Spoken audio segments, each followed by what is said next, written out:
Welcome to mom's kitchen.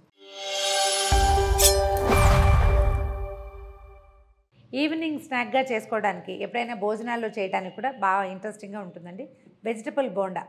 జనరల్గా బోండా అనగానే మనం మైసూర్ బోండా చూస్తాం కదా, మైదాపిండి బాగా కలిపి దాన్ని బాగా సాగదీసి స్పంజీగా వచ్చేలాగా. అన్నిసార్లు కుదరదు, ఏదో దిగులుగా ఉంటుంది బాగా రాలేదని. ఇదైతే అసలు బాగా రాలేదు అన్న అనుమానమే ఉండదండి. బజ్జీలాగా చేసుకోవటమే. వెజిటబుల్ బోండా అంటే మనం ఏం చేయాలి, కూరలన్నింటినీ కొంచెం ఒక కూరలాగా చేసేసుకోవాలి. వాటిని చక్కగా కొంచెం చల్లారి నుంచి ఉండలు చేసి పెట్టుకోవటం, శనగపిండిలో ముంచి నూనెలో వేయించేసుకోవటమే. దీనికి పెద్ద తాలింపు ఏం వేయం మనం. కొంచెం నూనెలో జీలకర్ర వేయటము, ఉల్లిపాయలు, తర్వాత ఏమో క్యారెట్, బీన్స్, తర్వాత క్యాప్సికమ్ ఉంటే అవి కూడా వేసుకోవచ్చండి. ఒకవేళ మీ దగ్గర కొంచెం క్యాబేజీ, కాలీఫ్లవర్ ఉంటే అవి కూడా కొన్ని చొప్పున వేసుకోవచ్చు. అవి కలర్ఫుల్గా ఉంటుంది, టేస్ట్ బాగుంటుంది.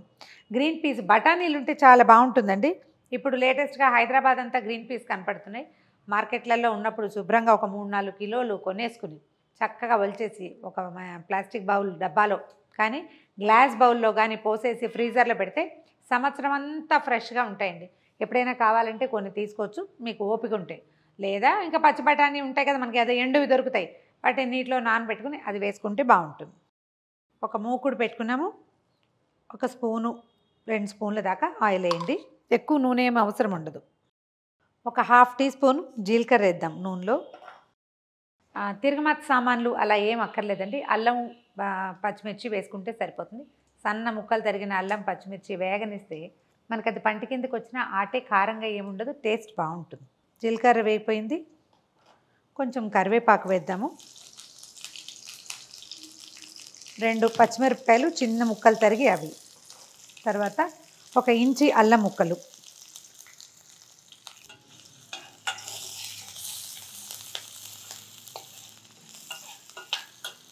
ఇందులో 1 ఉల్లిపాయ ముక్కలు వేద్దాము.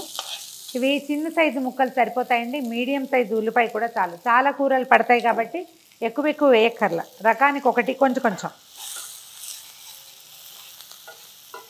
ఉల్లిపాయలు వేగిన తర్వాత ఒక 6-8-10 బీన్స్ సన్నగా ముక్కలు తరిగి అవి, తర్వాత ఒక పెద్ద క్యారెట్ చిన్న ముక్కలు తరుక్కుని అవి కూడా వేసేయాలి. దీంతో మనం ముందు చేయాల్సిన ఏర్పాటు ఏంటంటే శనగపిండి కలిపి పెట్టుకోవటం ఒకటి, తర్వాత ఆలూలును బఠానీలు కొంచెం ఉడికించి ఉంచుకోవటం. కుక్కర్లో పెడితే మంచిదే ఆలూలు, లేకపోతే విడిగా కాసిన నీళ్ళల్లో వేసి పెట్టుకుంటే. ఇవేమో పచ్చివి వచ్చాయి కదా, ఆలుగడ్డలు తర్వాత ఏమో బఠానీలు రెండింటిని మనం ఉడికించి ఉంచుకోవాలి. ఇందులో ముక్కలు వేస్తే మెత్తగా మ్యాష్ అవ్వవు అండ్ బైండింగ్ కూడా ఉండదు. అందుకని వీటిని విడిగా వాటిని విడిగా చేసుకోవాలి.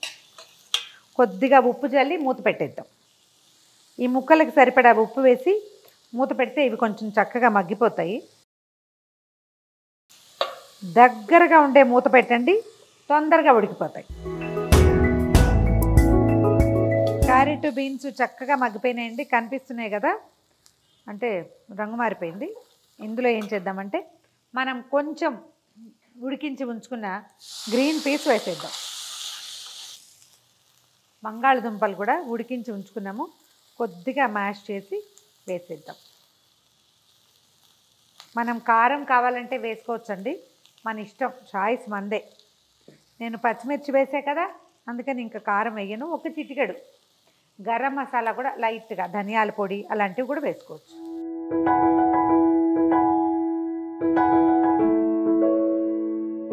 ఇందాక కొంచెం క్యారెట్ ముక్కలు మగ్గడానికి కొద్దిగా ఉప్పేసాం కదా, ఇప్పుడు ఈ మొత్తం పదార్థానికి సరిపడా ఉప్పేసేద్దాము.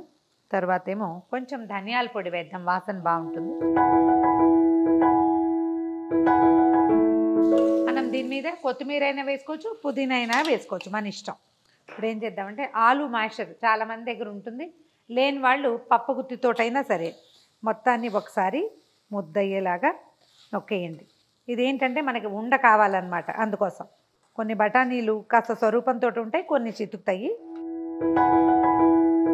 సరిపడా కావాల్సినంత కొత్తిమీర కానీ పుదీనా కానీ వేసేసి కలిపి పక్కన పెట్టుకోండి. కొంచెం చల్లారనిచ్చి ఉండలు చేసేసుకోవాలి ఇవి.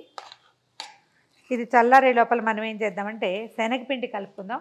ఇప్పుడు ఇంత పదార్థానికి అంత కప్పు శనగపిండి, 2 స్పూన్ల బియ్య పిండి కలిపేసి మనం బజ్జీల పిండి కలుపుకుంటాం కదా, అట్లా కలిపేసుకుంటే సరిపోతుంది. కొంచెం బజ్జీ కంటే 1 రవ్వ చిక్కగా ఉంటే చాలు. మన వెజిటబుల్ కూర చేసాం కదా, బోండాలు చిన్న చిన్న ఉండలు చేసి పెట్టాను. గ్రీన్ పీస్ కొంచెం పీసులుగానే కనపడుతున్నాయి, ఆలూలన్నీ మ్యాష్ అయిపోయినాయి. శనగపిండిని మనం బజ్జీలాగా కలుపుకోవాలి, కొంచెం చిక్కటిదే. కానీ నేను ఇందులో సోడా లాంటిది ఏం వేయట్లేదండి, చాయిస్ మీదే. సోడా వేస్తే కనుక ఇట్లా ఉబ్బినట్టుగా వస్తాయి, మీ ఇష్టము. నేనైతే వేయను, అవసరం లేదు. మనకేంటంటే ఈ పదార్థానికి, ఈ ఉండకి కోటింగ్ కావాలి, మొత్తానికి మునగాలన్నమాట. కొంచెం బియ్యపిండి వేస్తే చక్కగా వస్తాయి.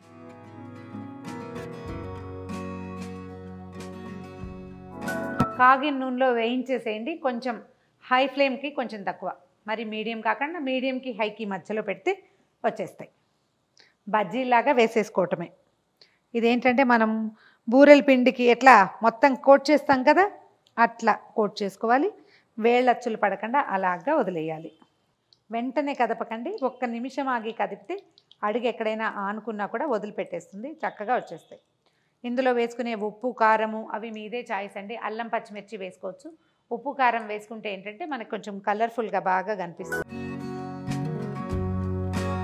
కొంచెం రంగు వచ్చాక తీసేసేయండి. శనగపిండి వేగిపోతుంది, లోపల కూర ఎలాగో ఉడికిందే కదా, ఇంకేమి ఇబ్బంది లేదు. బోండాలన్నిటినీ పిండిలో ముంచి వేసేసేయండి.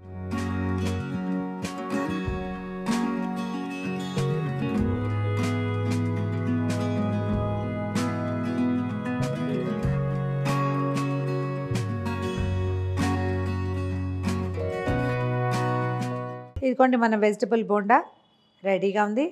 లోపల మనకి కూర చక్కగా కనిపిస్తుంది, పైన బాగా కవర్ అయింది.